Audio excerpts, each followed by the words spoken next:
Good morning from Sacred Space at Titania's Realm. The time is 10:37 a.m. on the 10th of February 2026. Today is Tuesday. I think it's Tuesday. Let me just check. Yes, it is indeed Tuesday. Time's flying so fast. It's astonishing how fast it's flying. But anyway, I've had a more peaceful, happier, contented few days, so everything's coming back like a tidal wave smashing over rocks, flooding back out into equilibrium again. And the lawn mowing man's coming tomorrow. I think he said at midday. So that's good. That'll be another stress or knockdown, and everything will be lovely again in the garden. So life goes on, people of Earth.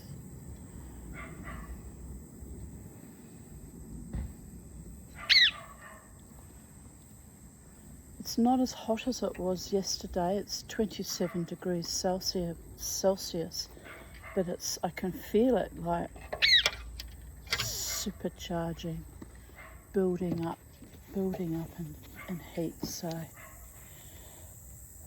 summer in Brisbane, Australia can be arduous. Well, all throughout Queensland and the Northern Territory and the hotter parts of Australia, but summer's hot even in Victoria. When I lived there as a child, used to get very, very hot too.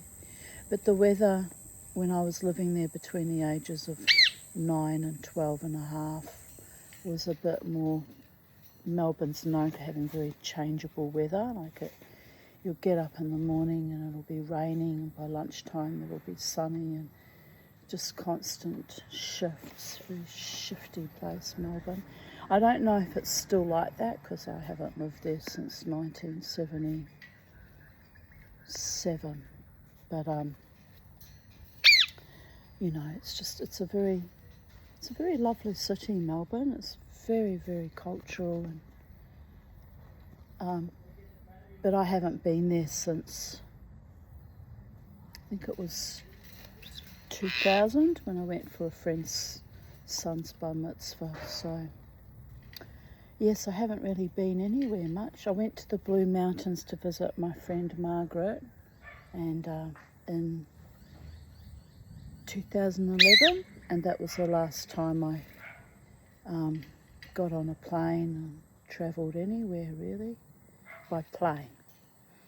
And last time I went interstate, apart from my little day trips to Byron Bay, which is interstate because it's in New South Wales, but it's only 2 hours drive from here. But what I mean is meandering around. That was the last holiday in 2011. So Margaret was keen for me to come down to Melbourne and stay with her for a week or two, but the little birdie boys came into my life in May, and I don't want to leave them or have them pet sit by anyone. I can't rely on other people to be there, turn up. Even when I go to hospital, they're not there when there's a crisis. So I'm not keen to leave them, and the cages are too big for me to just throw them in the car and take them with me. Although I guess potentially I could do that, because the cages, you unscrew it and you could lay them flat and just take a little travel cage for them. But yeah, I'd have to drive down if I did that with the birdies, and I've never driven so far, especially to Melbourne. But I guess that would be an option. But I told Margaret I won't be coming, and I think she was a little bit upset with me, quite frankly. She was looking forward to seeing me. But you know, you take on pets and they're your family and they're my only companionship. I really don't want to do something that would cause them to die from distress or stress and cause them to not be cared for properly, or things going wrong while I'm away which would cause me distress. So the mama is going to stay here with her birdie boys. I mean, I can go for little day trips to places. That's you know, that's still viable. But for now, I'm content to sit in my garden and with my birds and read to you stories on YouTube. So we better crack on with that, shall we, people of Earth? We're up to chapter 2 of the second book. Birds, Beasts and Relatives. And chapter 2, my ears are so itchy. I just washed my hair and now they're itching. Probably allergic to the bloody shampoo or conditioner. It's a bit like that. Dear God, I saw something. I woke up this morning, my ear was sore. Oh no. No. But I often get trouble in my left ear. I don't know what that's about. Anyway, I'm okay. You're okay. We're okay. The birds are okay. Sacred space is okay. And let's crack on. The Bay of Olives.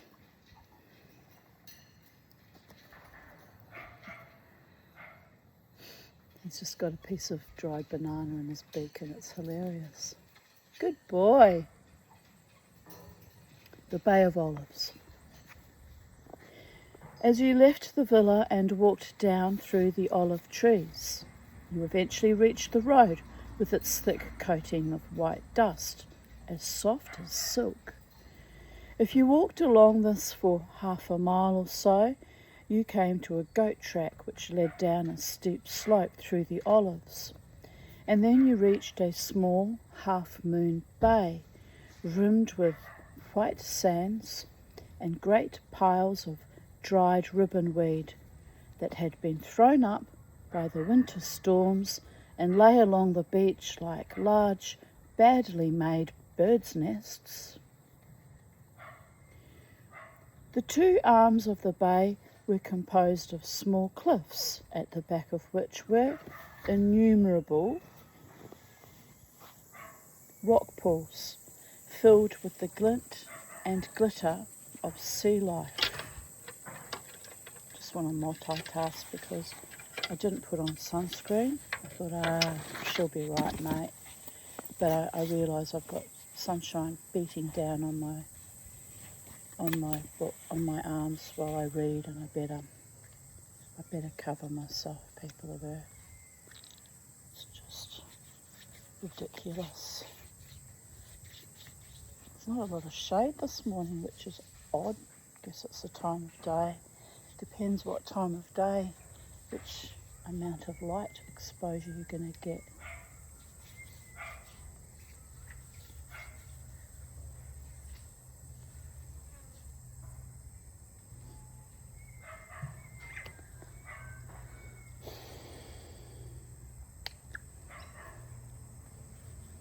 It's a problem being very fair-skinned with freckles is you're a little bit more sensitive than the average person.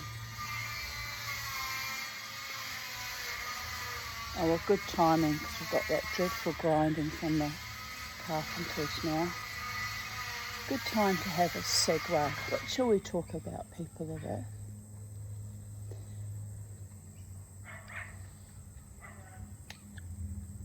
Wonder if we'll get any spirit visitors today. They just pop in when they feel like. It's quite comical sometimes. Other times a bit astonishing. My poor back. This is not really very elegant, but I've got to do it, people of Earth, otherwise for me it's potentially life-threatening. And I really, really detest sunscreen. I really do.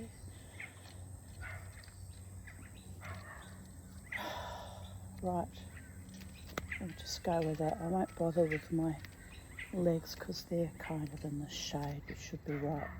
Should be right, mate. Should be right, cobber. Right, where were we? I'll pour some water while I'm at it too. Let's get this all organised so we don't have any more interruptions, unless it's something supernatural. Not that I'm calling it in. Don't worry about that. But I've got used to it happening now with quite reasonable frequency. So it's par for the course. My mother always warned me that I'd get more psychic as I got older, and I just thought she was a bit bonkers, quite frankly, until I realised she was seeing pareidolia in the curtains and was pointing at all the faces morphing and changing to dozens of other faces, and I realised she was actually seeing things, I could see like the patterns in the curtains. I go, yeah, I see a face there. And she said, no, Tanya, they're changing, different hair colours, different features. And I was like, that's interesting. That was all happening long before she got diagnosed with Alzheimer's. So whether it was the beginning of her brain deteriorating or because of the ageing we become more psychic, could be a combination of things. But I just found it confronting a little bit, to be honest.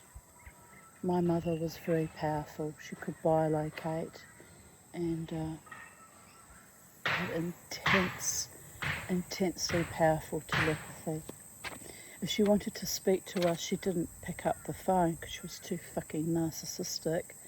She would just send out messages to myself or my sister, call me now. And you'd get it, you'd be hearing this, you need to call your mother, you need to call your mother. And I'd be like, particularly if I was busy at the time, I'd be like, yeah, well, fuck off.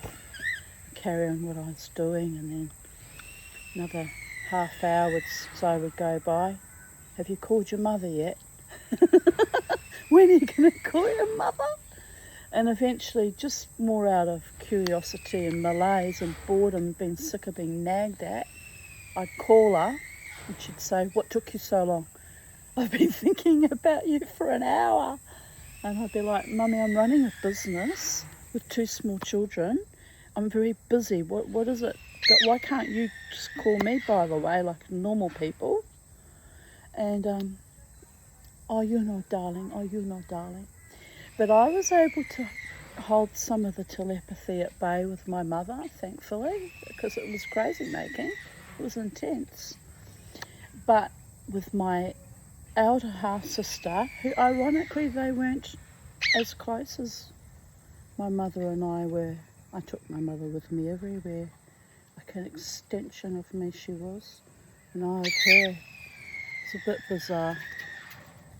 It's the level of control she had over me, I guess. But anyway, they weren't as close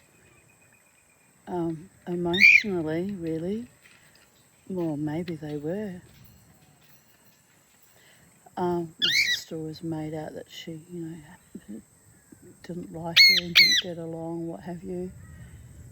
But here's the thing. Even it got to the stage that even my half-sister would ring me from New Zealand, say, she's driving me nuts. What do you mean? She said, I just get this feeling that I have to call her, and I call her and she'd be like, I knew you would call me today. And I went, yeah, damn straight she knew. She's invading your psychic space constantly. You have to block it. You have to block it or you'll go crazy. And because she didn't believe in those things, to her detriment, stupid woman. I mean, she's not stupid. She had 3 degrees. She was highly academically intelligent, but she was spiritually very, very ignorant indeed. And I'd say, you have to block it. She'll take you over, mentally, physically, if necessary. She will just subsume you. Anyway, my mother then would say to me, you know, darling, what's really funny? And I said, what's that? She said, I only have to think of Angela one moment, and in the next minute, she calls me. And I was like, Mum, that's very invasive. And why don't you call her? Oh, you know, I do call her in New Zealand. I said, oh, okay. But, you know, even Angela was complaining about it in the end. She said, how does she know? And I said, she's just like that. You just have a powerful psychic bond, probably because you're her firstborn or past lives together or some kind of deep soul connection. I said, but you have to take back control. She'll invade you. In the end, my mother invaded to the point I had to be estranged with her for many, many years. Because she really was, for me, she was dangerous, you know, getting her boyfriend and all his cohorts to threaten me and my children. It was beyond foul.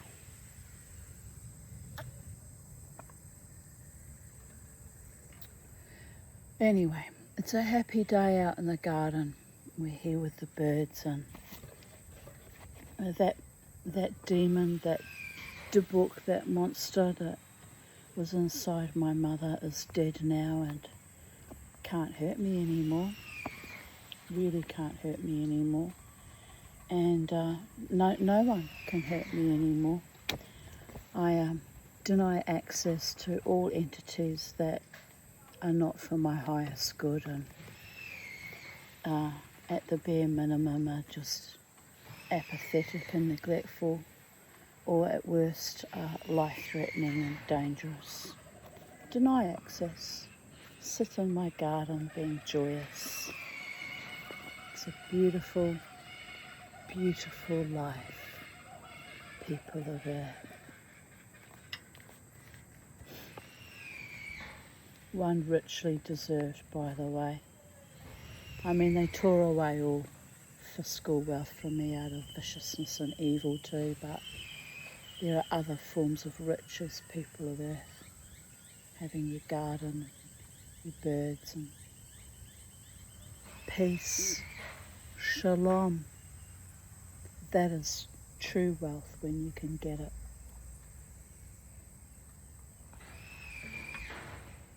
Right, we'll carry on with the story. As soon as George realised that to incarcerate me every morning of the week in the villa impaired my concentration, he instituted the novel educational gambit of outdoor lessons. The sandy beach and the shaggy piles of weed soon became scorching deserts or impenetrable jungles, and with the aid of a reluctant crab or sandhopper to play the part of Cortez or Marco Polo, we would explore them diligently. Geography lessons done under these circumstances I found had immense charm. We once decided, with the aid of rocks, to do a map of the world along the edge of the sea, so that we had real sea. It was an immensely absorbing task, for, to begin with, it was not all that easy to find rocks shaped like Africa or India or South America, and sometimes 2 or 3 rocks had to be joined together to give the required shape to the continent. Then, of course, when you were obtaining a rock, you turned it over very carefully and found a host of sea life underneath it, which would keep us both happily absorbed for a quarter of an hour or so, till George realised, with a start, that this was not getting on with our map of the world. I already feel like I'm getting sunburnt. Look all pinky there. When I look down, it looks normal. So I've got sunscreen on though, haven't I? You saw me put it on, people of Earth. I'd most definitely have protected myself.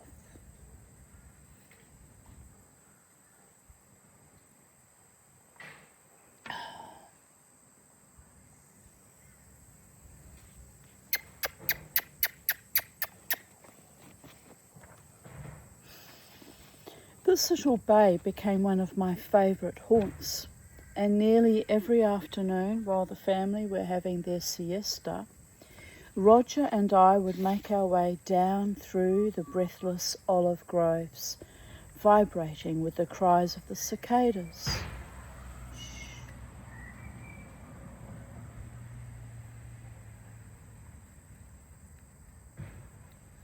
Yes, you can hear our cicadas too.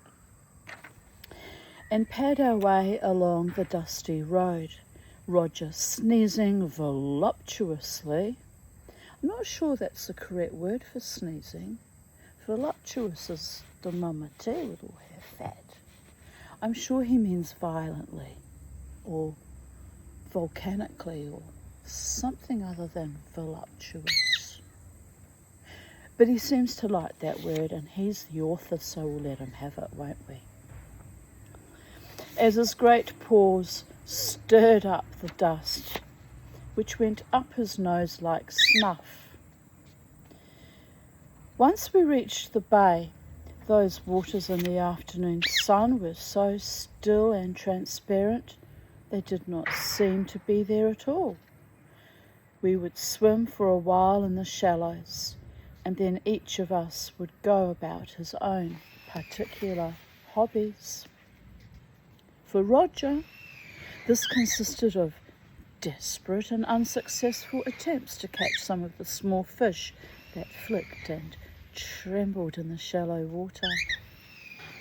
He would stalk along slowly, muttering to himself, his ears cocked, gazing down into the water. Then suddenly he would plunge his head beneath the surface, and you heard his jaws clop together, and he would pull his head out, sneeze violently, and shake the water off his fur, while the goby or blenny that he had attempted to catch would flip a couple of yards farther on and squat on a rock, pouting at him and trembling its tail seductively. Yes, the mama's been bitten by ants again. It's very annoying. For me, the tiny bay was so full of life that I scarcely knew where to begin my collecting. Under and on top of the rocks were the chalky white tunnels of the tube worms, like some swirling and complicated pattern of icing on a cake. And in the slightly deeper water, there were stuck in the sand what appeared to be lengths of miniature hosepipe.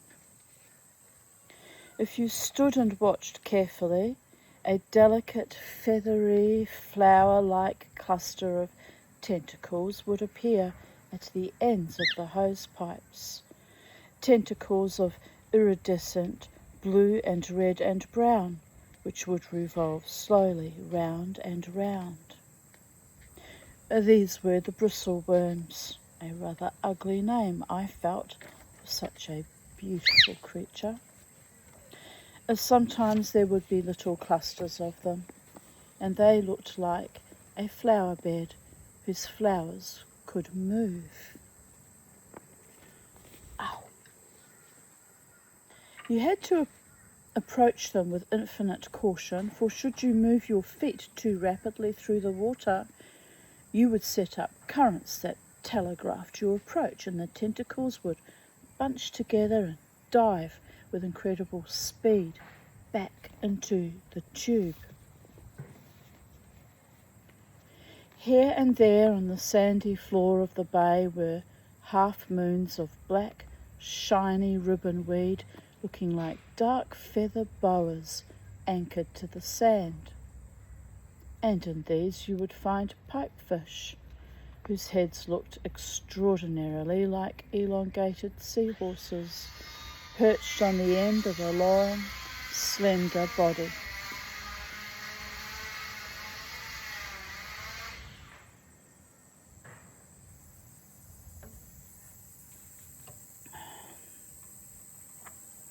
The pipefishes would float upright among the ribbon weeds, which they resembled so closely it required a lot of concentrated searching to find them. Along the shore under the rocks you could find tiny crabs or beadlet anemones, like little scarlet and blue jewelled pincushions, or the snake-locks anemones, their slender coffee-coloured stalks and long writhing tentacles giving them a hairstyle that Medusa might well have envied. Every rock was encrusted with white or pink or green coral, fine forests of minute seaweeds, including a delicate growth of Acetabularia mediterranea, with slender thread-like stalks, and perched on the top of each stalk something that looked like a small green parasol turned inside out by some submarine wind.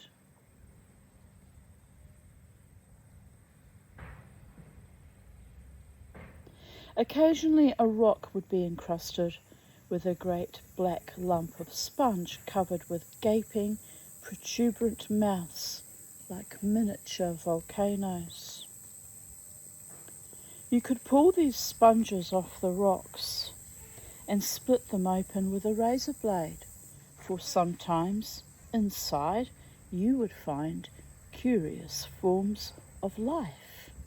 But the sponge, in retaliation, would coat your hands with a mucus that smelt horribly of stale garlic and took hours to wear off. As scattering along the shore and in the rock pools, I would find new shells to add to my collection. Half the delight of collecting these was not only the beautiful shapes of the shells themselves, but the extraordinary evocative names that had been given to them.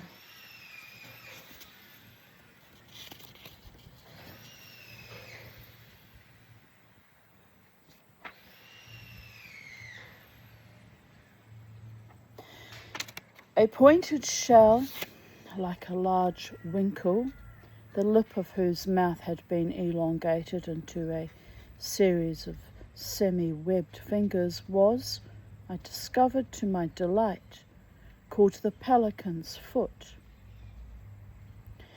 An almost circular, white, conical, limpet-like shell went under the name of Chinaman's hat. Then there were the arc shells, and the two sides of these strange box-like shells, when separated, did look, if one used a modicum of imagination, like the hulks of two little arcs.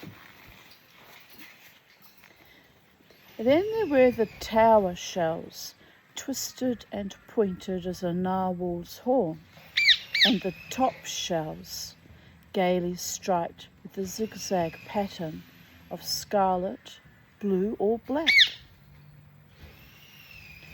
Under some of the bigger rocks you would find keyhole limpets, each one of which had, as the name implied, a strange keyhole-like aperture in the top of the shell through which the creature breathed. And then, best of all, if you were lucky, you would find the flattened ormers, scaly grey with a row of holes along one side. But if you turned it over and extracted its rightful occupant, you would find the whole interior of the shell glowing in opalescent sunset colours, magical in their beauty. I had at that time no aquariums, so I was forced to construct for myself, in one corner of the bay, a rock pool some 8 feet long by 4 feet wide. Into this I would put my various captures so that I could be almost certain of knowing where they were on the following day.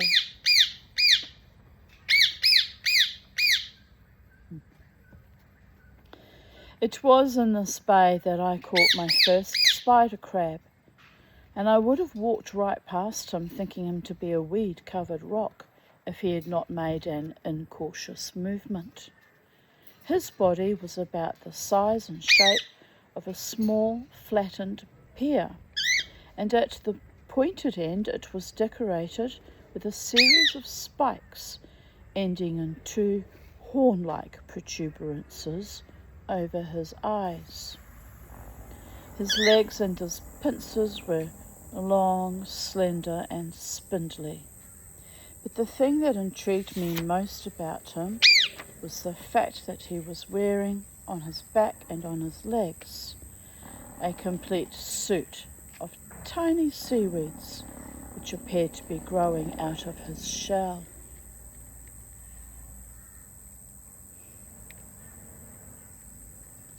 You like that, Kermie boy? Good boy. You're so pretty. Such a handsome birdie. Very pretty bird. Very pretty birdie boy. Yes, I know.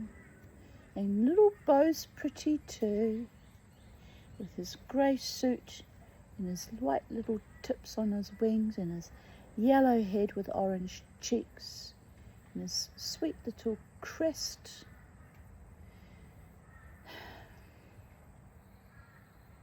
He's got personality to burn, that little one.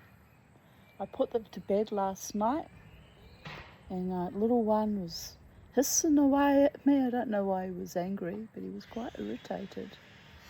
Maybe didn't want me to put him to bed. It wasn't that early, but it was a while before sunset. Anyway, he lets me know what he thinks about things. I'm never in any doubt as to his feelings on things. Oh, Kermie, it's an awful grinding noise, isn't it?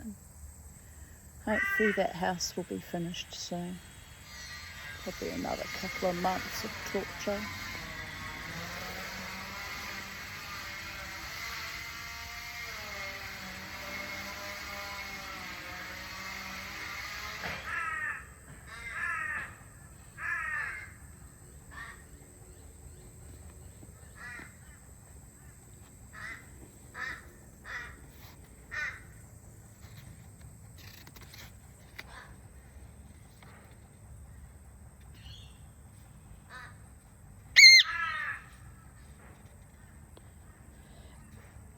Enchanted by this weird creature, I carried him triumphantly along the beach to my rock pool and placed him in it.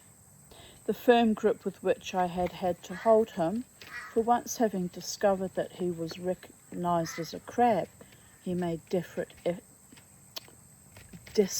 efforts to escape, had rubbed off quite a lot of his seaweed suit by the time I got him to the pool. I placed him in the shallow, clear water, and lying on my stomach, watched him to see what he would do. Standing high on his toes, like a spider in a hurry, he scuttled a foot or so away from where I had put him, and then froze. He sat like this for a long time, So long, in fact, that I was just deciding that he was going to remain immobile for the rest of the morning, recovering from the shock of capture, when he suddenly extended a long, delicate claw and very daintily, almost shyly, proceeded to pluck a tiny piece of seaweed that was growing on a nearby rock. He put the seaweed to his mouth, and I could see him mumbling at it. At first I thought he was eating it, but I soon realised I was mistaken, for with an angular grace he placed his claw over his back, felt around in a rather fumbling sort of way, and then proceeded to plant the tiny piece of weed on his carapace. I presumed that he had been making the base of the weed sticky with saliva or some similar substance to make it adhere to his back. Little Bo, who are you talking to, little Bo?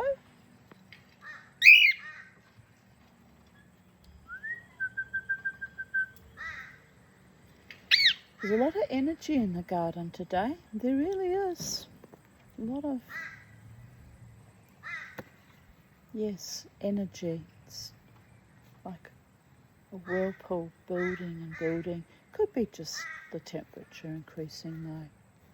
But especially over in the fairy corner, the part of the garden that I decided was the fairy corner, there's a lot of energy over there. Little Bo was whistling out and there was nothing that I could see with my human mortal eyes. But he's getting quite excited by something. Probably there's other birds around, although I can't see any. It's amazing how the little birds are more able to hear and sense and see better than we humans. Really amazing.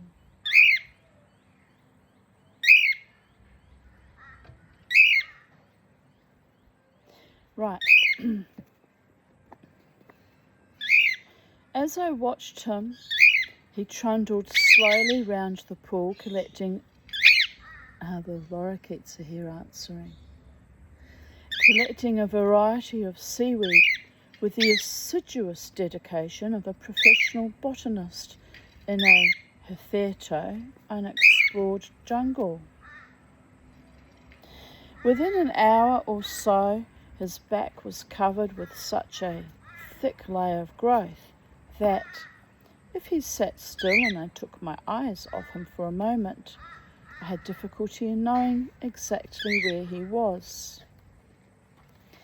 Being intrigued by this cunning form of camouflage, I searched the bay carefully until I found another spider crab. For him, I built a special small pool with a sandy floor, completely devoid of weed. I put him in, and he settled down quite happily.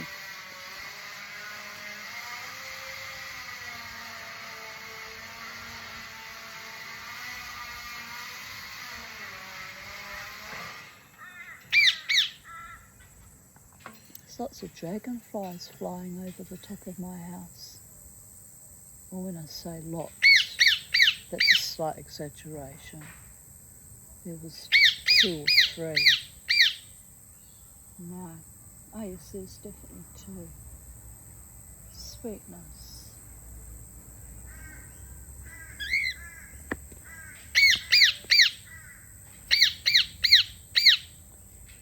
The following day I returned carrying with me a nail brush, which subsequently, or rather unfortunately, turned out to be Larry's.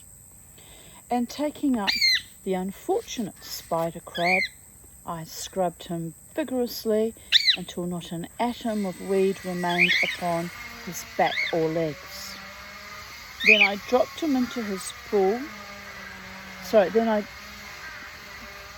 Dropped into his pool a variety of things, a number of tiny top shells and some broken fragments of coral, some small sea anemones, and some minute bits of bottle glass that had been sandpapered by the sea, so they looked like misty jewels.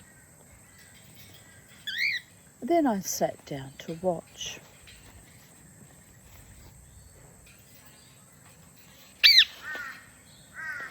The crab, when returned to his pool, sat quite still for several minutes, obviously recovering from the indignity of the scrubbing I had given him.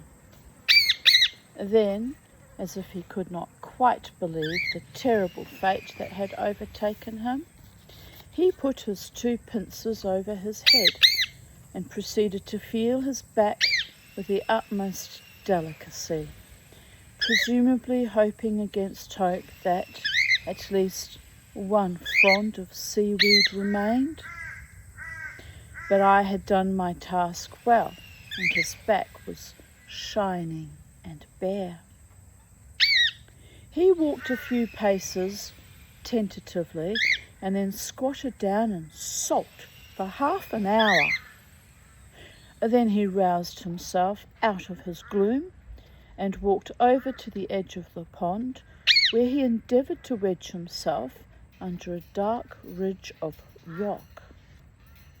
There he sat, brooding miserably over his lack of camouflage, until it was time for me to go home. Just going to move to the second table, because even though I've got the sunscreen on, I'm just a little bit too much sun. Too much sun, people are there. Too much sunshine. Right, here we go.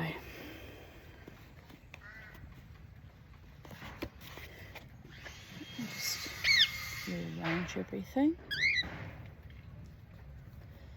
Right.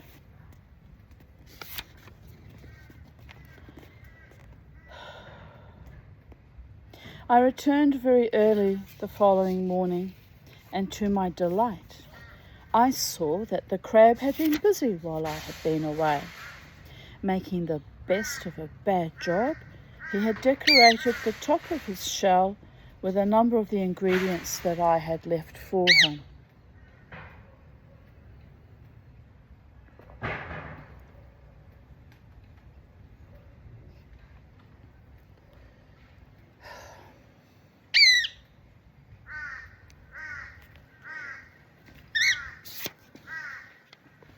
He looked extremely gaudy and had an air of carnival about him. Striped top shells had been pasted on, interspersed with bits of coral, and up near his head he was wearing 2 beadlet anemones, like an extremely saucy bonnet with ribbons. I thought, as I watched him crawling about the sand, that he looked exceedingly conspicuous. But curiously enough, when he went over and squatted by his favourite overhang of rock, he turned into what appeared to be a little pile of shell and coral debris, with a couple of anemones perched on top of it.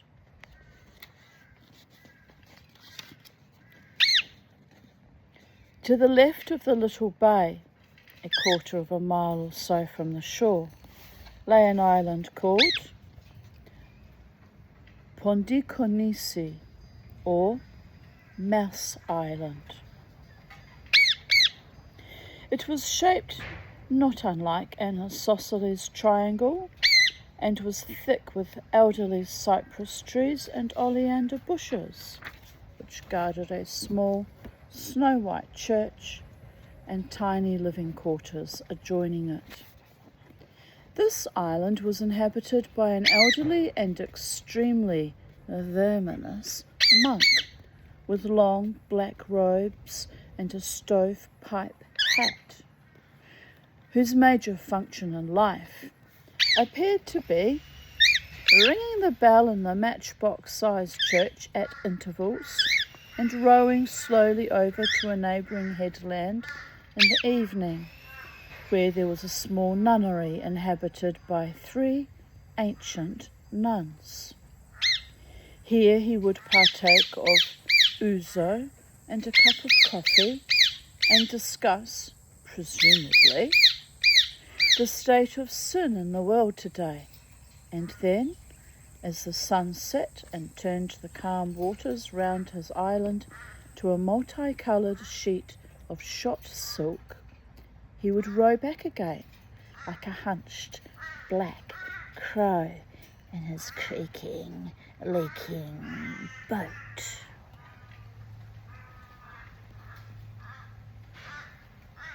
Margot, having discovered that constant sunbathing, if anything, inflamed her acne, now decided on another of Mother Nature's cures, sea bathing.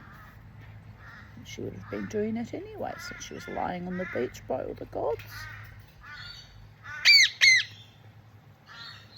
Every morning she would get up at about 5:30, rout me out of bed, and together we would make our way down to the shore and plunge into the clear water, still chilly from the moon's gaze, and then swim slowly and languidly across to Pondikonisi.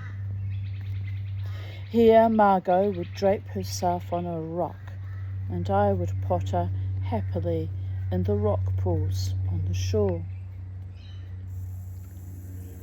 Unfortunately, our visitations to the island seemed to have a detrimental effect upon the monk, for no sooner had Margot landed and arranged herself attractively on a rock than he would come stamping down the long flight of stone steps that led up to the church, shaking his fist at her and mouthing incomprehensible Greek from the depths of his long, unkempt beard. Margot would always greet him with a bright smile and cheery wave of her hand, and this generally made him almost apoplectic with rage. He would stamp to and fro, his black robes swishing, pointing one dirty and trembling finger at the heavens above and another at Margot. After this had happened on numerous occasions, I managed to commit to memory several of the monk's favourite phrases, for his vocabulary was not an extensive one.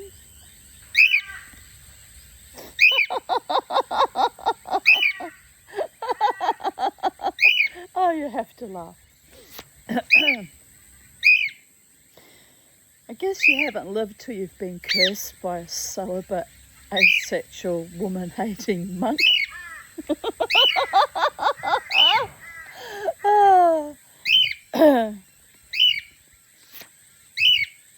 I then asked my friend Philemon what they meant. Philemon was convulsed with laughter. He laughed so much that he was almost incapable of explaining to me, but I at length understood that the monk had several derogatory terms that he used for Margot, the mildest of these being white witch. When I related this to Mother, she was, to my astonishment, considerably shocked. "Really?" she said. "We ought to report him to somebody. They'd never be able to carry on like that in the Church of England." Eventually, however, the whole thing became a sort of game. When Margot and I swam across, we would take some cigarettes over for the monk, and he would come flying down the stone steps, shaking his fist and threatening us with the wrath of God. And then, having done his duty, as it were, he would hitch up his robes, squat on the wall, and with great good humour smoked the cigarettes we had brought him. Occasionally he would even trot back to the church to bring us a handful of figs from his tree, or a few almonds, milky and fresh, which we would crack between the smooth stones on the beach. The international language of peacemaking. Tobacco. Who knew?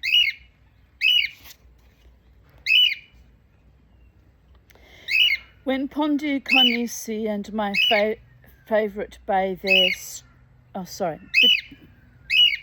Between Pondikonisi and my favourite bay, there stretched a whole string of reefs. You're a very happy boy, little Bo, as you should be. You've got Kermie and a bigger cage and fresh air and sunshine and a laughing mama too.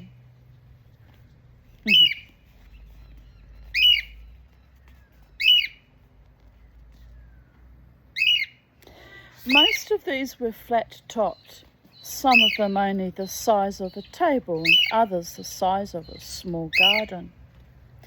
The majority of them lay perhaps 2 inches below the surface of the water, so that if you hauled yourself out and stood on them from a distance, it looked exactly as though you were walking on the surface of the sea. I had long wanted to investigate these reefs, for they contained a lot of sea life that you did not find in the shallow waters of the bay.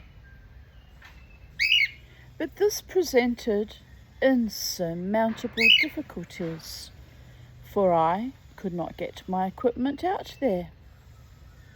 I had tried to swim out to one reef with 2 large jam jars slung round my neck on a string, and carrying my net in one hand, but halfway there, the jam jars suddenly and maliciously filled with water, and their combined weight dragged me under. It was a few seconds before I managed to disentangle myself from them and rise, gasping and spluttering, to the surface, by which time my jars were lying glinting and rolling in a fathom of water as irretrievable as though they had been on the moon. Then, one hot afternoon, I was down in the bay, turning over rocks in an effort to find some of the long, multicoloured ribbon worms that inhabited that sort of terrain. So absorbed was I in my task that the prow of a rowing boat had scrunched and whispered its way into the sandy shore beside me before I was aware of it. Standing in the stern, leaning on his single oar, which he used, as did all the fishermen, twisting it in the water like a fish's tail, was a young man, burnt almost black by the sun.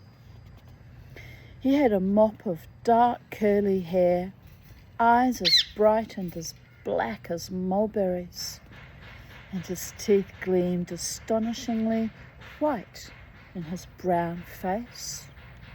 "Yasu," he said, "your health." I returned his greeting and watched him as he jumped nimbly out of the boat, carrying a small rusty anchor which he wedged firmly behind a great double bed of drying seaweed on the beach. He was wearing nothing but a very tattered singlet and a pair of trousers that had once been blue, but were now bleached almost white by the sun. He came over and squatted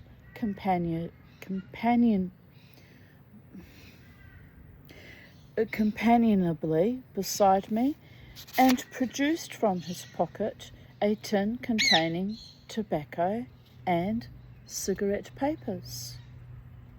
"It is hot today," he said, making a grimace, while his blunt, calloused fingers rolled a cigarette with extraordinary deftness.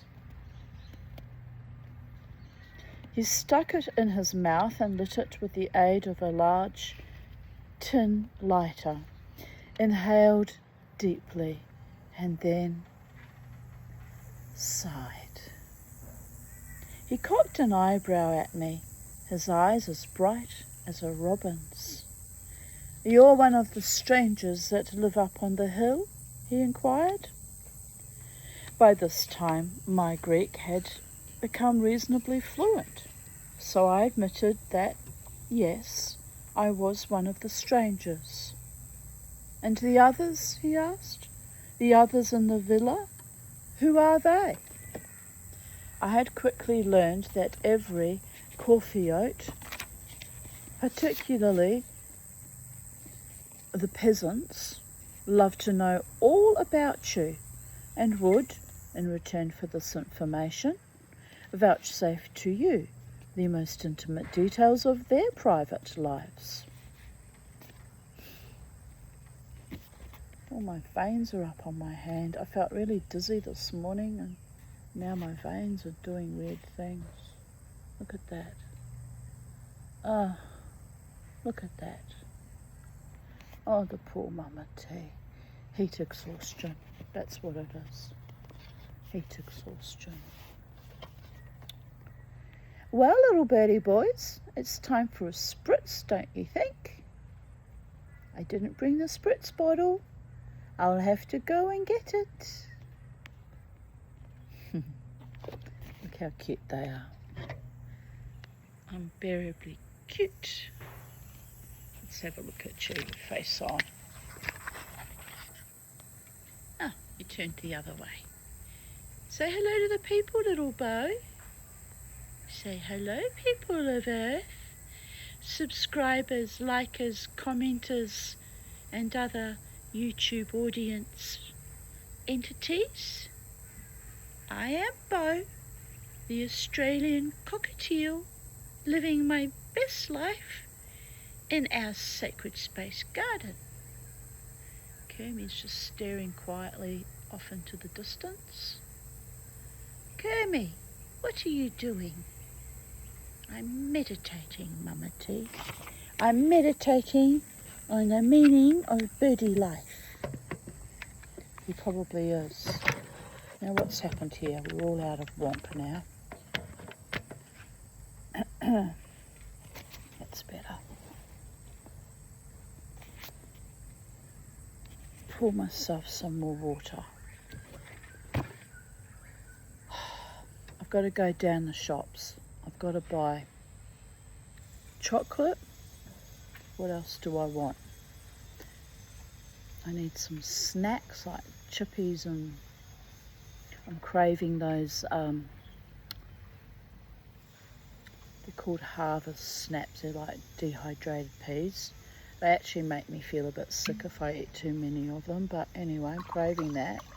I'm going to make a baba ganoush later, and I'll have it with those yummy dried peas because it's really nice with those. And what else do I need to get? Milk and bread and something to have for dinner. It's all very boring, really. Hate having to think about food and grocery shopping. So let's change the subject before I bore myself to death. Dear goddess.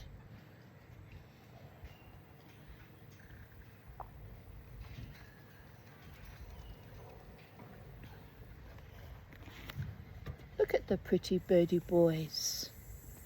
You love it when you're out in the garden, don't you?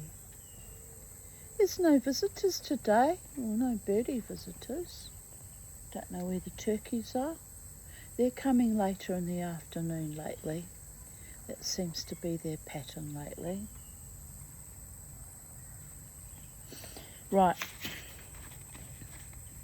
I explained that the others at the villa were my mother, my 2 brothers, and my sister.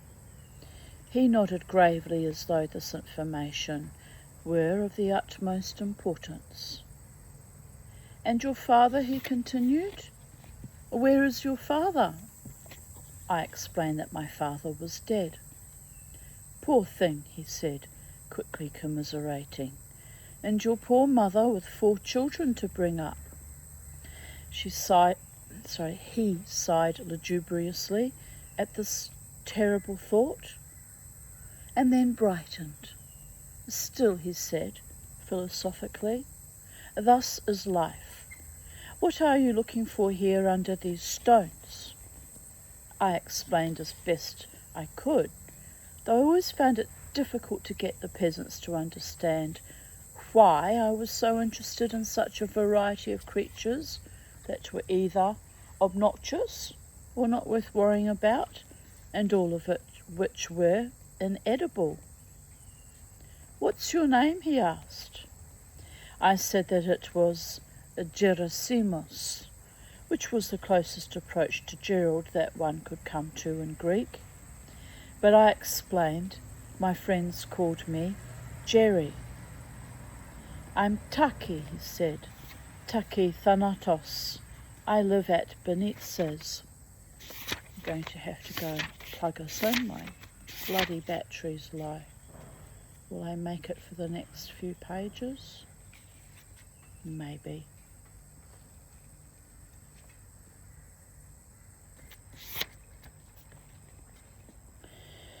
I asked him what he was doing here so comparatively far from his village. He shrugged. "I have come from Benitez," he said, "and I fish on the way. Then I eat and I sleep, and when it's night, I light my lights and go back to Benitez, fishing again." This news excited me, for not long before we had been returning late from town, and standing on the road by the little path that led up to the villa, we had seen a boat passing below us, being rowed very slowly with a large carbon lamp fixed to the bows. As the fisherman manoeuvred the boat slowly through the dark, shallow waters, the pool of light cast by his lamp had illuminated great patches of seabed with the utmost vividness. Reefs smouldering citron green, pink, yellow and brown as the boat moved slowly along. I had thought at the time that this must be a fascinating occupation, but I had known no fisherman. Now I began to view Taki with some enthusiasm.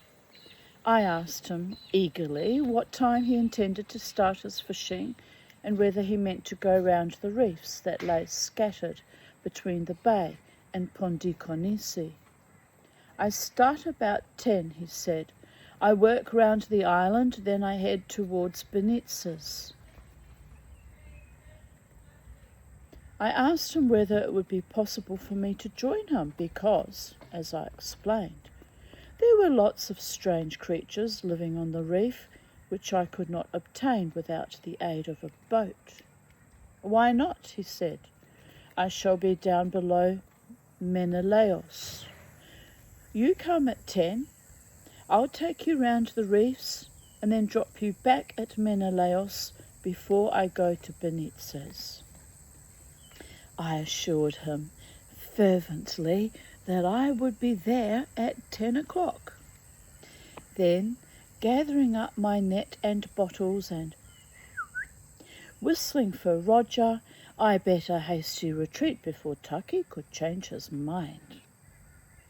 Once I was safely out of earshot, I slowed down and gave a considerable amount of thought to how I was going to persuade the family in general, and Mother in particular, to let me go out to sea at 10 o'clock at night. Mother, I knew, had always been worried about my refusal to have a siesta during the heat of the day, I had explained to her that this was generally the best time for insects and things like that, but she was not convinced that this was a valid argument. However, the result was that at night, just when something interesting was happening, such as Larry locked in a verbal battle with Leslie, Mother would say, "It's time you went to bed, dear. After all, remember, you don't have a siesta." This I felt might be the answer to the night fishing. It was scarcely 3 o'clock, and I knew that the family would be lying supine behind closed shutters, only to awake and start to buzz at each other drowsily like sun-drugged flies at about 5:30.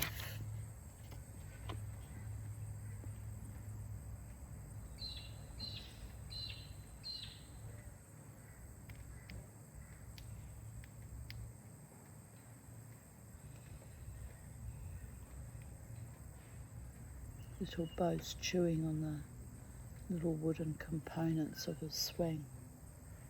Oh, he really loves that. Really loves it. You're a good boy, Kermie, watching Mama T read stories. I think you need a spritz. Do you want a spritz? He's like, "I hate being spritzed, Mama. I hate the very idea of it." Right. However, I might just go and get it because I could do with a spritz, quite frankly. Let me just bear with me one moment, people of Earth. I'll be back.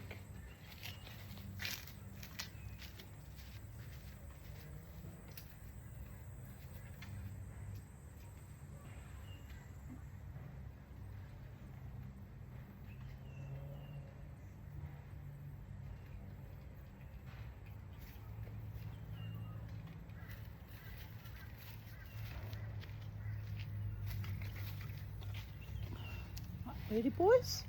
Here we go. Yeah, that's nice, isn't it? A bit refreshing.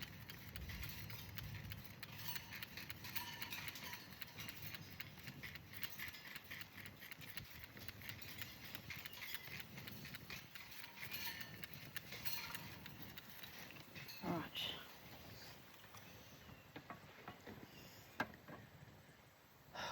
I wish they would use their bath and bathe themselves in that big bowl I gave them. They're just so weird. They're weird little birds. But it is what it is.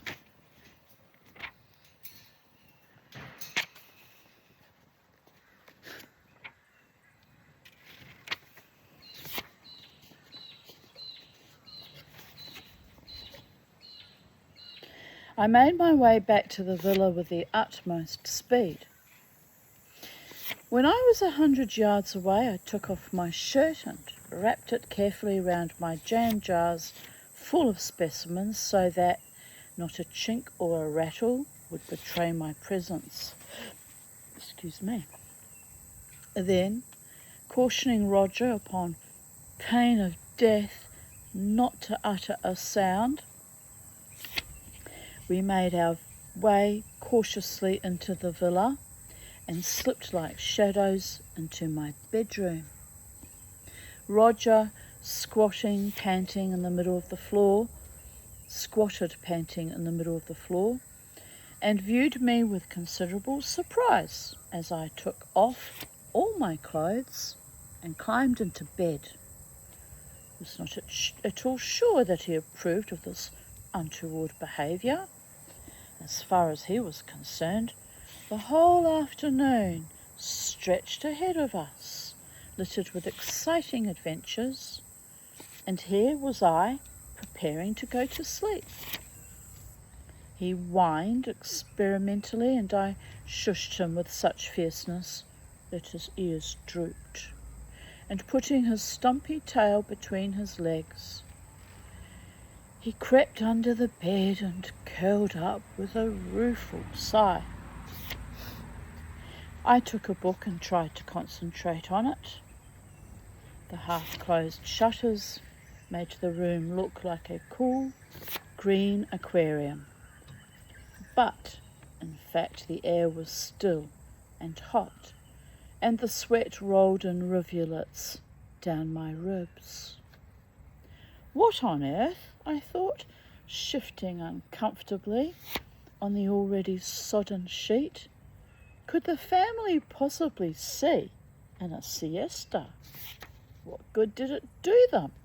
In fact, how they managed to sleep at all was a mystery to me. At this moment, I sank swiftly into oblivion. I woke at 5:30 and staggered out, half asleep, to the veranda where the family were having tea. "Good heavens," said Mother. "Have you been sleeping?" I said as casually as I could, that I thought a siesta a good thing that afternoon. "Are you feeling well, dear?" she asked anxiously. I said yes, I felt fine. I had decided to have a siesta in order to prepare myself for that evening. "Why, what's happening, dear?" asked Mother. I said with all the nonchalance I could muster that I was going out at 10 o'clock with a fisherman who was going to take me night fishing, for, as I explained, there were certain creatures that came out only at night.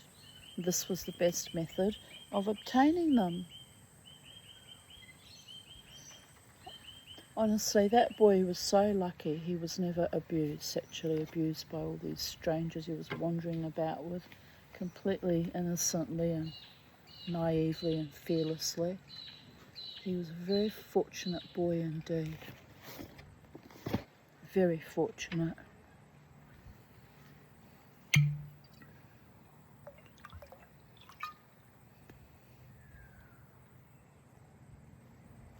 But then, to be fair, it's not always the stranger danger, is it? It's the people in your own home you've got to be wary of. Foul. Fucking foul. Nevertheless, as a mother, I would have been very worried about that boy wandering about with strangers, even in daylight hours. Very worried indeed. I guess on those small islands everybody kind of looked out for each other. But then on the other hand, child sexual abuse is pretty bloody endemic even in Greece too. It's a horror without end. So we'll continue on with the story and I'll try not to focus on it, people of Earth. "I hope this does not mean," said Larry ominously, "that we're going to have octopus and conger eels flopping around the floor. Please stop him, Mother. Before you know where you are, the whole village will look and smell like Grimsby." I replied, somewhat heatedly, that I did not intend to bring the specimens back to the villa, but to put them straight into my special rock pool. 10 o'clock's rather late, dear," said Mother. "What time will you be back?" Lying valiantly, I said I thought I would be back at about 11. Dear goddess. "Well, mind you wrap up warmly," said Mother, who was always convinced that, in spite of the nights being warm and balmy, I would inevitably end up with double pneumonia if I did not wear a jersey. Promising faithfully to wrap up warmly, I finished my tea and then spent an exciting and satisfying hour or so in marshalling my collecting gear.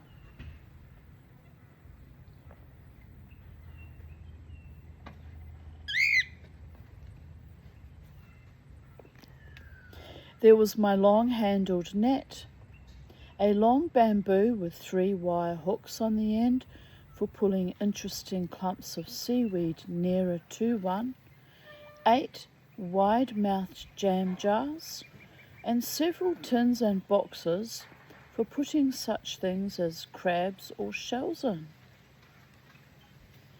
Making sure that Mother was not around, I put on my bathing trunks under my shorts and hid a towel in the bottom of my collecting bag, for I felt sure that I might have to die for some of the specimens.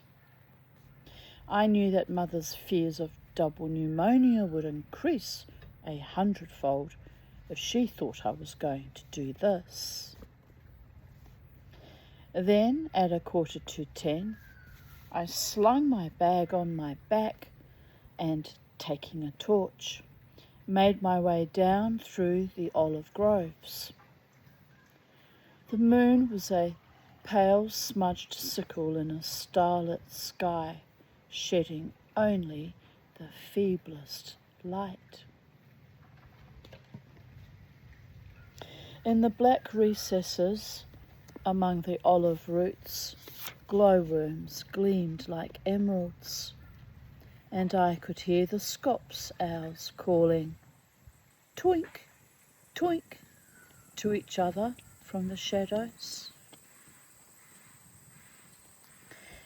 When I reached the beach, I found Taki squatting in his boat, smoking. He had already lighted the carbon lamp, and it hissed angrily to itself and smelt strongly of garlic as it cast a brilliant circle of white light into the shallow water by the bows. Already I could see that a host of life had been attracted to it. Gobies and blennies had come out of their holes and were sitting on the seaweed-covered rocks, pouting and gulping expectantly like an audience in the theatre waiting for the curtain to go up. Shore crabs scuttled to and fro, pausing now and then to pluck some seaweed delicately and stuff it carefully into their mouths. And everywhere there trundled top shells, dragged by small, choleric-looking hermit crabs, who now occupied the shells in place of their rightful owners. That sounds like the king parrot. That's his call. Where are you, my boy? You're in the tulip tree, but I can't see you. You gonna come closer? He says, I might. Where's my handsome boy? Where's my king? You're the only king for the Mamati.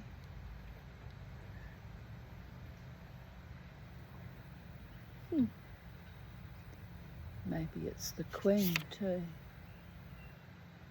It's weird that I can't see because the female blends in, camouflages because she's mostly green, but the male is so beautiful, bright red that he stands out.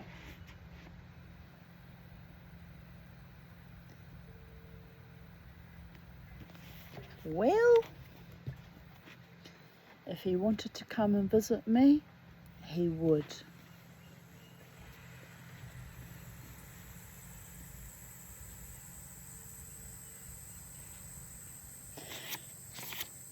I arranged my collecting gear in the bottom of the boat and sat down with a contented sigh.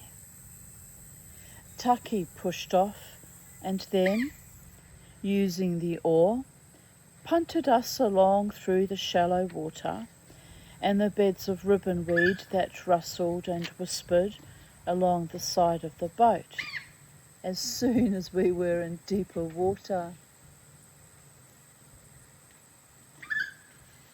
As soon as we were in deeper water, He fixed both his oars and then rowed standing up. "Come on, come and say hello, you crazy bird." Cookie visited me the other day, sat right above my head. She says, "Well, I am not a kookaburra, Mamati. I am the king parrot." Might not be the king parrot, might be another kind of bird. I'm fantasizing that it's the king parrot. Haven't seen him for a while, to be fair, so there is that.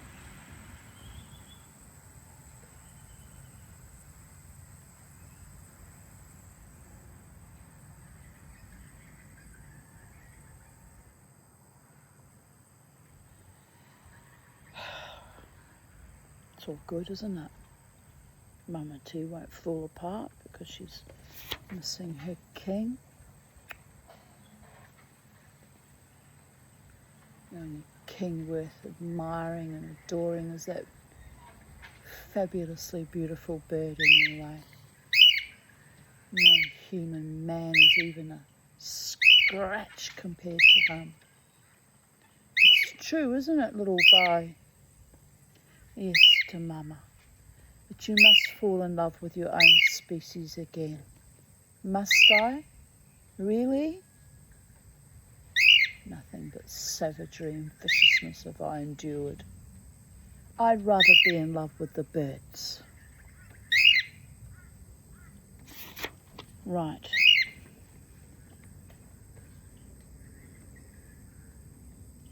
We progressed very slowly, Taki keeping a careful eye on the nimbus of light that illuminated the sea bottom for some 12 feet in every direction. The oars squeaked musically and Taki hummed to himself. Along one side of the boat lay an 8-foot pole ending in a 5-pronged, savagely barbed trident. In the bow I could see the little bottle of olive oil, such a necessary accoutrement to the fisherman, for should a slight wind blow up and ruffle the waters, a sprinkling of oil would have a magically calming effect on the pleated surface of the sea. Slowly and steadily we crept out towards the black triangular silhouette of Pondikonisi, to where the reefs lay. When we neared them, Taki rested his oars for a moment and looked at me. "We'll go round and round for 5 minutes," he said, "so that I may catch what there is. Then after that, I will take you round to catch the things that you want." I readily agreed to this, for I was very anxious to see how Taki fished with his massive trident.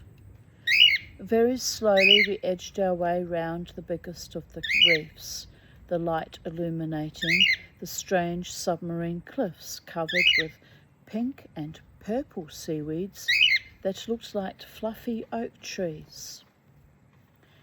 Peering down into the water, one felt as though one were a kestrel, floating smoothly on outstretched wings over a multicoloured autumn forest.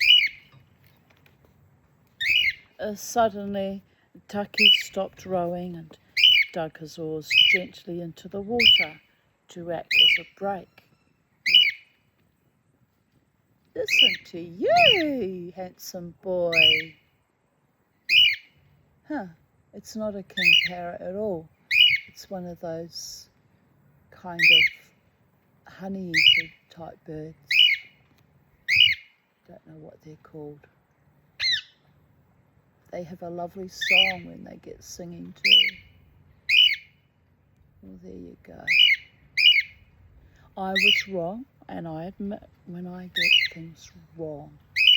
But just that piercing call initially made me think it was the king parrot, because that's how he usually announces his presence in the garden, by calling out to me.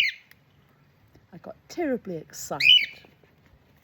He really is a lovely bird. They're all lovely birds, but I have my favourites.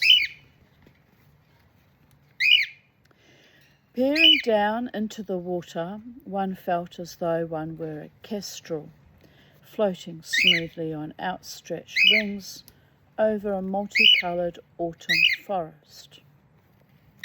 Suddenly Taki stopped rowing and dug his oars gently into the water to act as a brake. The boat came to an almost complete standstill as he picked up the trident. "Look," he said, pointing to the sandy bottom under a great bulwark of submarine cliff. "Scorpios." At first glance I could see nothing, then suddenly I knew what he meant. Lying on the sand was a fish some 2 feet long, with a great filigree of sharp spines like a dragon's crest along its back, and enormous pectoral fins spread out on the sand. It had a tremendously wide head with golden eyes and a sulky, pouting mouth.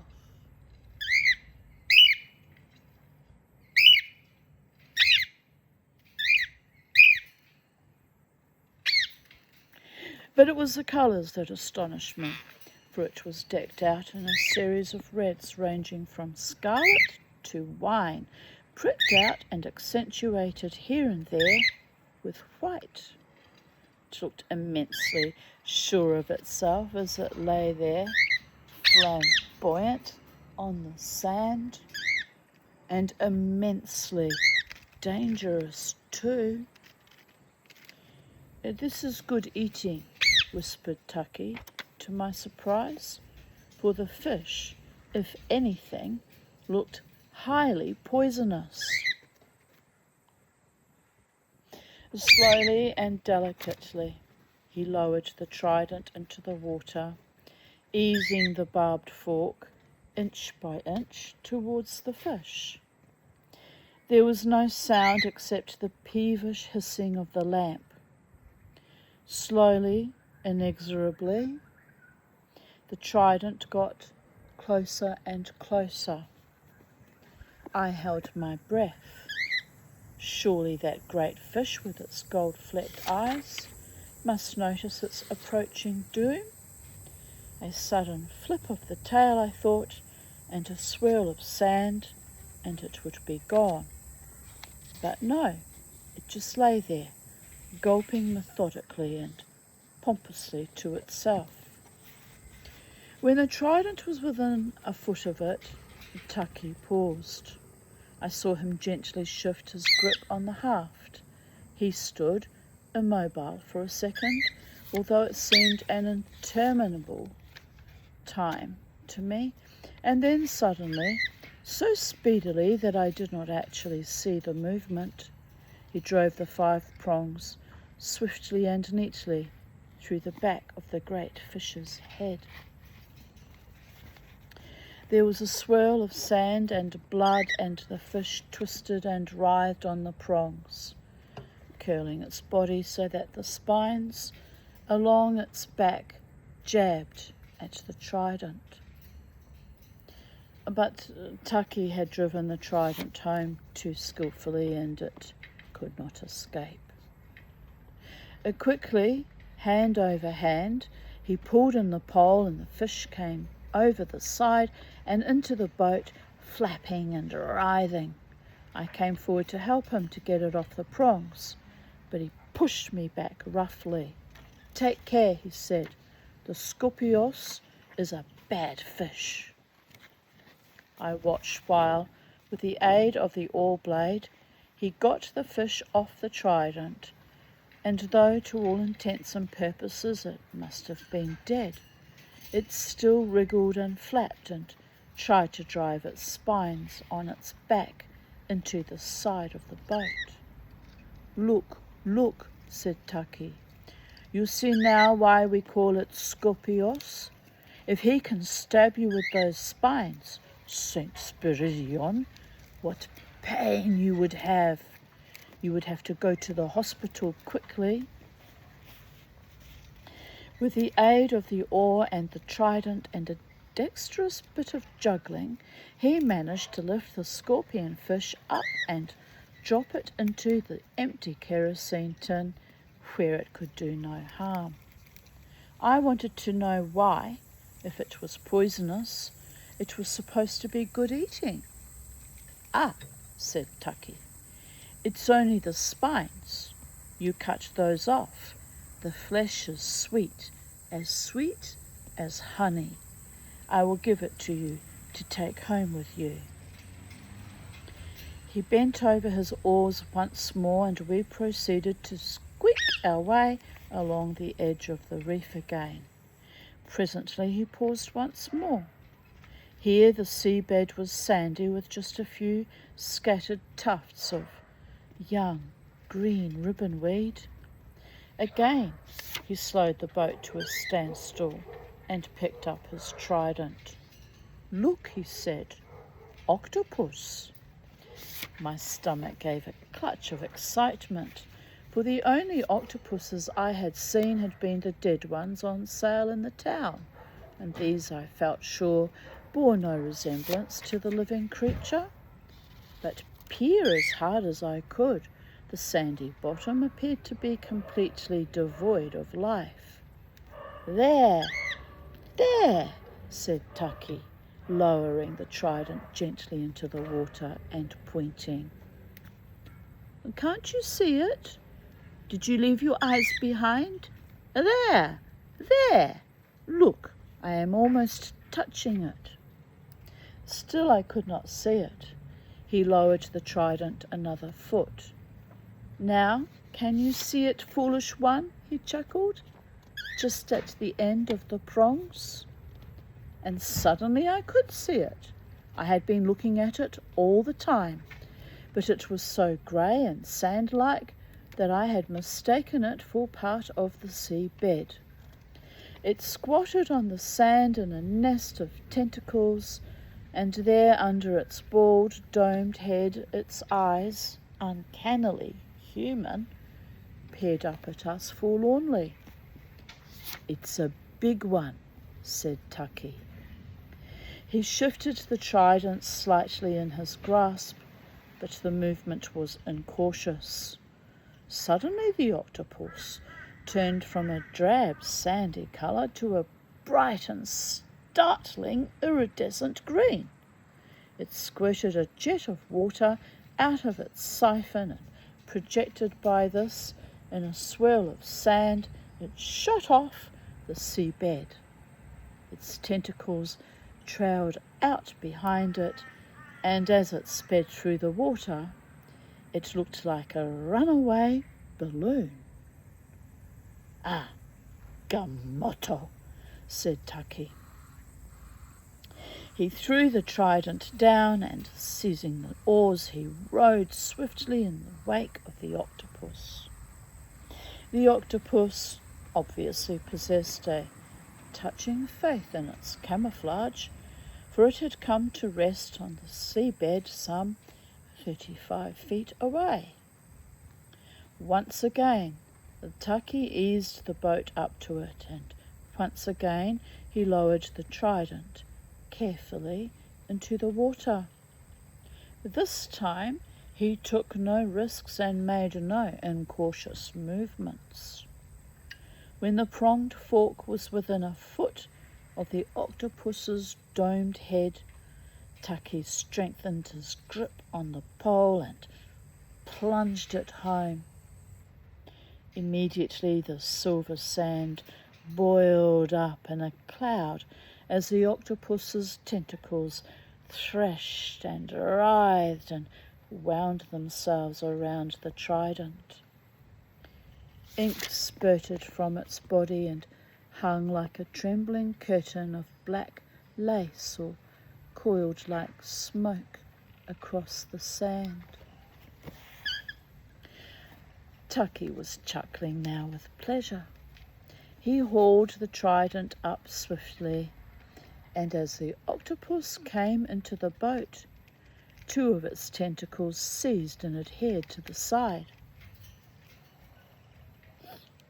Tucky gave a sharp tug, and the tentacles were pulled free with a ripping, rasping noise that was like the sound of sticking plaster being removed, 1,000 times magnified. Swiftly, Tucky grabbed the round, slimy body of the octopus and deftly removed it from the prongs. And then, to my astonishment, he lifted this writhing Medusa head and put it to his face so that the tentacles wound round his forehead, his cheeks, and his neck, the suckers leaving white impressions against his dark skin. Then, choosing his spot carefully, he suddenly buried his teeth in the very core of the creature with a snap and a sideways jerk, reminiscent of a terrier breaking the back of a rat. Can't think of anything more revolting. People of Earth. Ugh. He had obviously bitten through some vital nerve centre, for immediately the tentacles released their grip on his head and fell limply, only their very extremities twitching and curling slightly. Tucky threw the octopus into the tin with the scorpion fish and spat over the side of the boat, and then, reaching over, cupped a handful of seawater and swilled his mouth out with it. "You have brought me luck," he said, grinning and wiping his mouth. "It's not many nights that I get an octopus and a scorpios." But apparently Tucky's luck stopped short at the octopus, for although we circled the reef several times, we caught nothing more.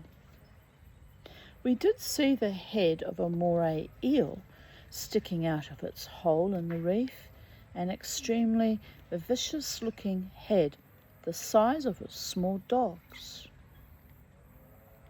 But when Tucky lowered the trident, the moray eel, very smoothly and with much dignity, retreated with fluid grace into the depths of the reef, and we did not see him again. For myself, I was quite glad, for I imagined he must have been about 6 feet long, and to wrestle about in a dimly lit boat with a 6-foot moray eel was an experience that even I, ardent naturalist though I was, felt I could do without.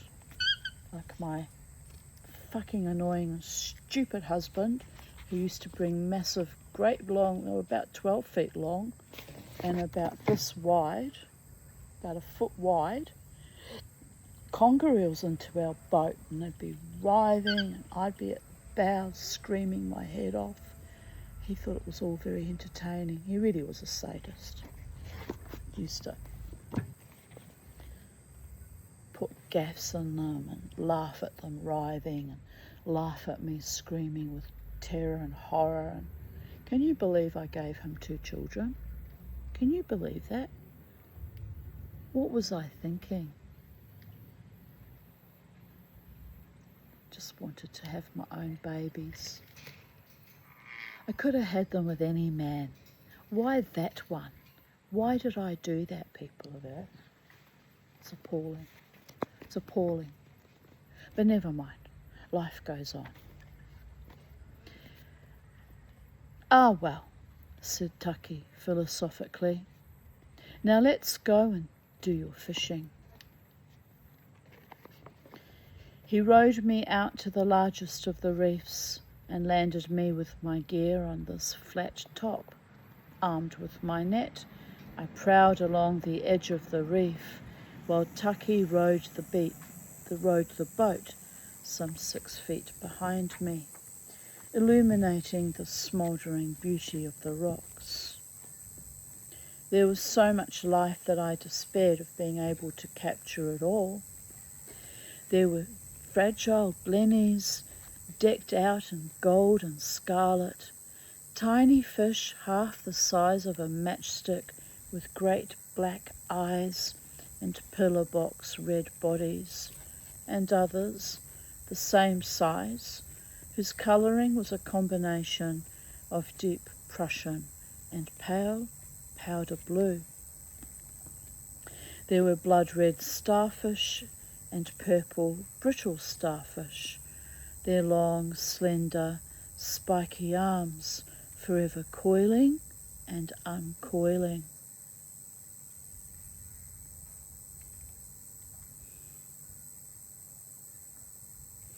These had to be lifted in the net with the utmost delicacy, for the slightest shock, and they would, with gay abandon, shed all their arms lavishly.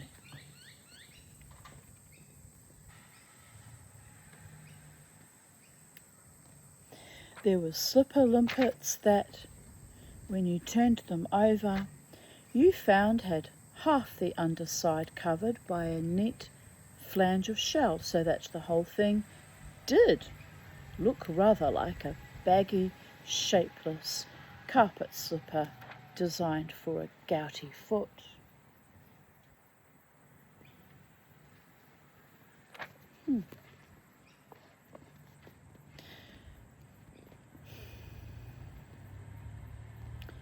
Then there were cowries, some as white as snow and delicately ribbed, others a pale cream, heavily blotched and smudged with purple-black markings. Don't know why, but my nose is so itchy today. Then there were the coat of male shells, or chitons, some 2.5 inches long, that clung to crannies in the rocks, looking like gigantic woodlice. I saw a baby cuttlefish the size of matchbox and almost fell off the edge of the reef in my efforts to capture him, but to my immense chagrin, he escaped.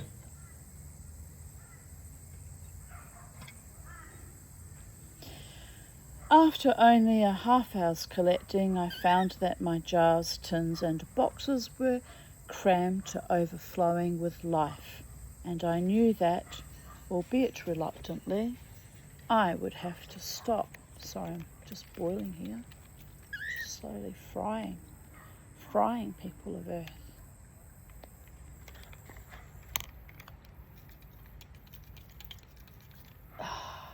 That's better.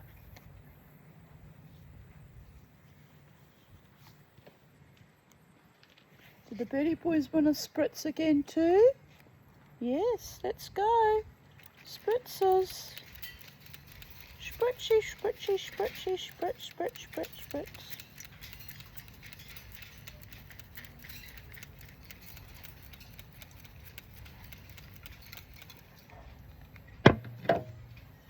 Right.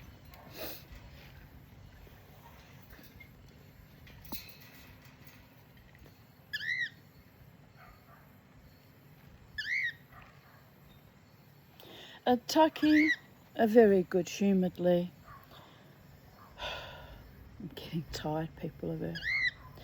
Taki very good-humouredly rowed me over to my favourite bay and stood watching with amusement while I carefully emptied my jars of specimens into my rock pool. Then he rowed me back to the jetty below Menelaos. Here he strung a cord through the gills of the now dead scorpion fish and handed it to me. "Tell your mother," he said, to cook it with hot paprika and oil and potatoes and little marrows. It is very sweet. I thanked him for this and for the fact that he had been so patient with me. Come fishing again, he said. I'll be up here next week, probably Wednesday or Thursday. I'll send a message to you when I arrive. I thanked him and said I would look forward to it. He pushed the boat off and poled his way through the shallow waters, heading in the directions of Benitez. I shouted, "Be happy," after him. "Pasto Carlo," he answered. "Go to the good." I turned and trudged my way warily up the hill. I discovered to my horror that it was 2:30, and I knew Mother would by now have convinced herself that I had been drowned or eaten by a shark or overtaken by some similar fate. However, I hoped that the scorpion fish would placate her. Thus concludes Chapter 2. What was it titled? The Bay of Olives. Right. We made it without my battery dying on us, which is rather serendipitous. And have a beautiful afternoon, evening, morning, night, wherever you are in the space-time continuum. I'm going to make a cup of tea and something to eat for lunch because I'm tired and a bit ravenous, quite frankly. And I did want to go to the supermarket, and I might go when it cools down later in the afternoon, evening, because I can't be asked. It's too hot and I can't be bothered. Sometimes I get like that. I could always get food delivered though. I could do it by DoorDash or Uber Eats or one of those companies. But I haven't been out of the house in quite a while, so I'll have to push myself to go out to a supermarket and be out in the world a bit. Might do me a bit of good, quite frankly. So blessed be. Good afternoon from Sacred Space at Titania's Realm. Bye for now.